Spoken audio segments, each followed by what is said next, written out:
O grande movimento aí, do ponto de vista do império que sangra, o império decadente, foi o tradicional discurso da União, discurso no Congresso, que o presidente dos Estados Unidos faz no começo do ano.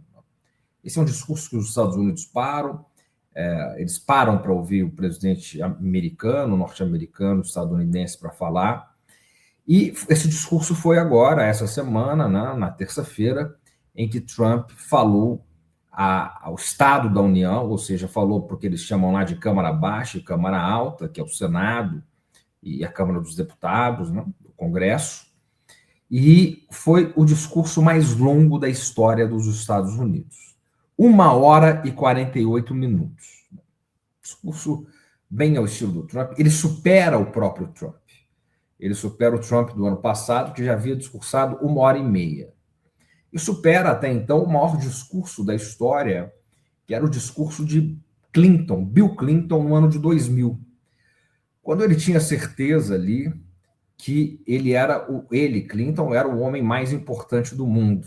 Fez um discurso longuíssimo naquele momento da chamada Pax Americana, da euforia globalitária dos Estados Unidos, em que os Estados Unidos viviam uma renascença dos seus anos dourados. O Clinton tinha absoluta convicção que ele era o homem mais importante do mundo, fez um discurso sem fim. Trump vence em termos de tempo ali, enfim, né, infindável discurso, com esse discurso de quase 2 horas, 1 hora e 48 minutos.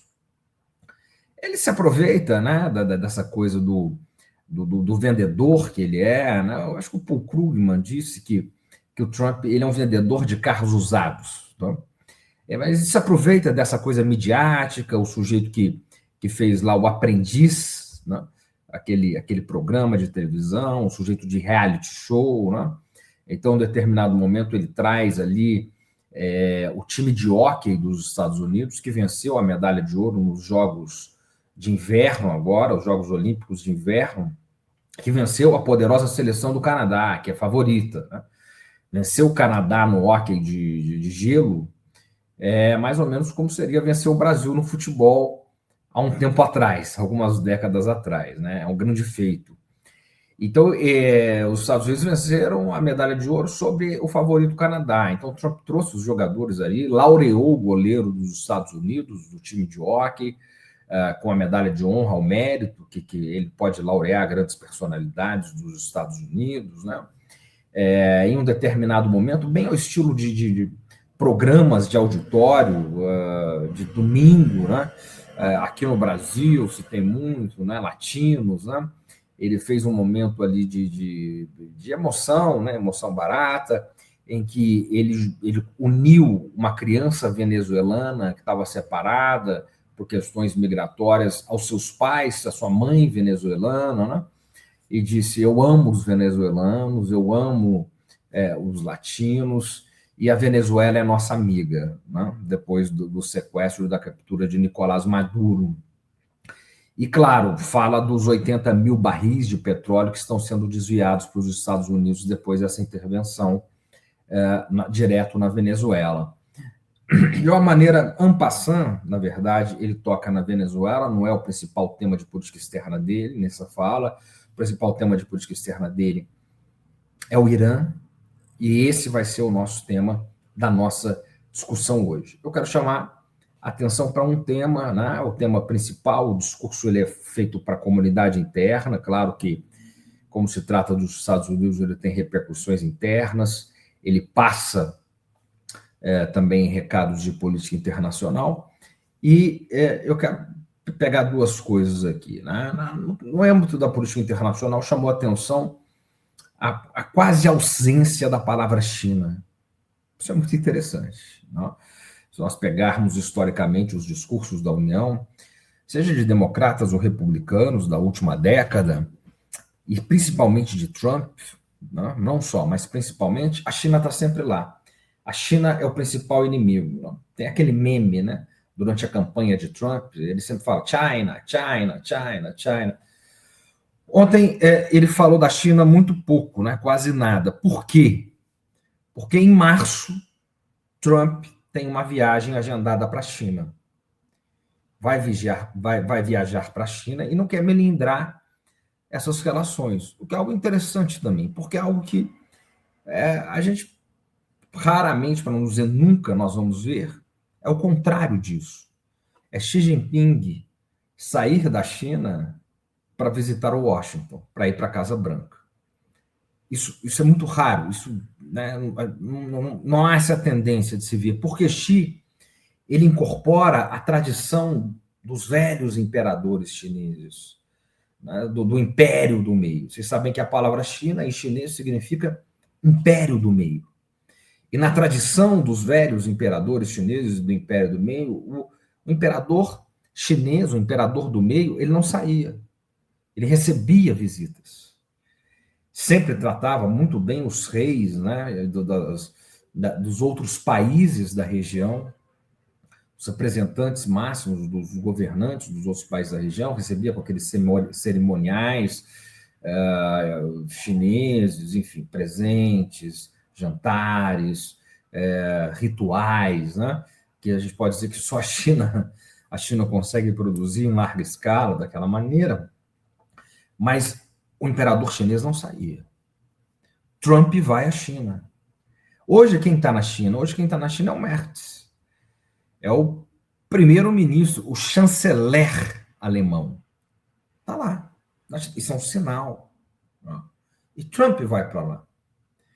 E uma semana antes está articulada, antes de Trump ir para a China, que nós, o Brasil, o nosso presidente, Luiz Inácio Lula da Silva, vá à Casa Branca. O pessoal do Itamaraty que eu conversei, eles estão tentando fechar a data para o dia 16 de março. Seria mais ou menos uma semana antes da viagem de Trump à China. E qual vai ser o principal tema na conversa Trump-Lula na Casa Branca, no Salão Oval? O principal tema vai ser justamente a presença da China na América Latina. O Trump vai dar um recado para Lula. Nós não aceitamos mais o que os Estados Unidos chamam, inclusive nos seus documentos oficiais, de a invasão chinesa naquilo que eles consideram a doutrina Monroe, ou seja, o seu quintal, América para os americanos. É preciso expulsar a China dessa região. É preciso expulsar a China da América Latina. Claro, além disso, vai ter outros temas. O segundo, digamos, tema principal vai ser a questão das terras raras. Vocês sabem que o Brasil é a segunda maior reserva de terras raras do mundo, atrás somente da China, e haverá uma pressão draconiana do governo Trump em cima das nossas terras raras nesse encontro bilateral com o presidente Lula.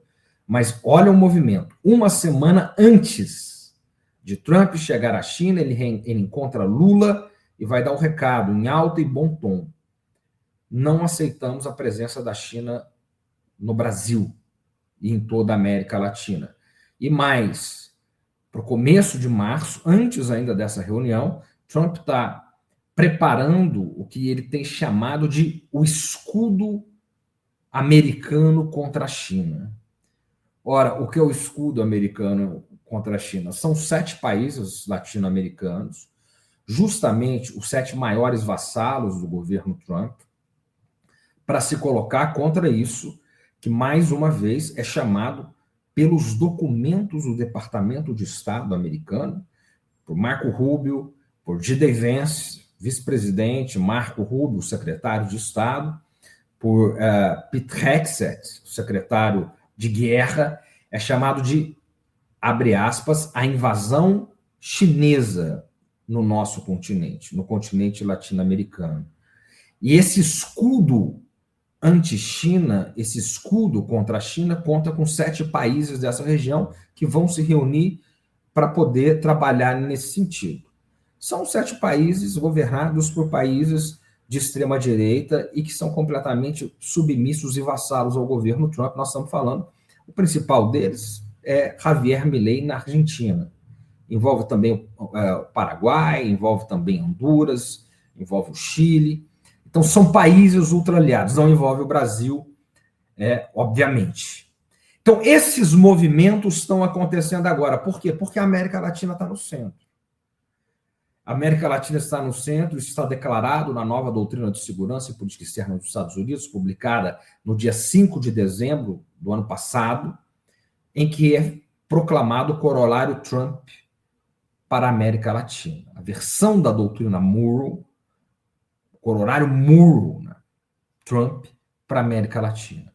Esse é o ponto. Por fim, uma fala muito importante do Trump. Ontem ele cita uma fala de Joe Biden. Ele diz o seguinte: nós nunca herdamos uma política, uma economia tão caótica, tão quebrada e tão em caos como nós herdamos do governo passado. Se referindo a Biden. E se referindo ao caos e à crise econômica dos Estados Unidos. Bom, essa é a mesma frase que Biden usou no mesmo discurso da União, quando ele recebe o governo de Trump. Nunca pegamos uma economia tão quebrada, nunca pegamos uma economia tão caótica e uma economia tão sem rumo como nós pegamos agora. Olha, o que isso significa? Isso é importante dizer.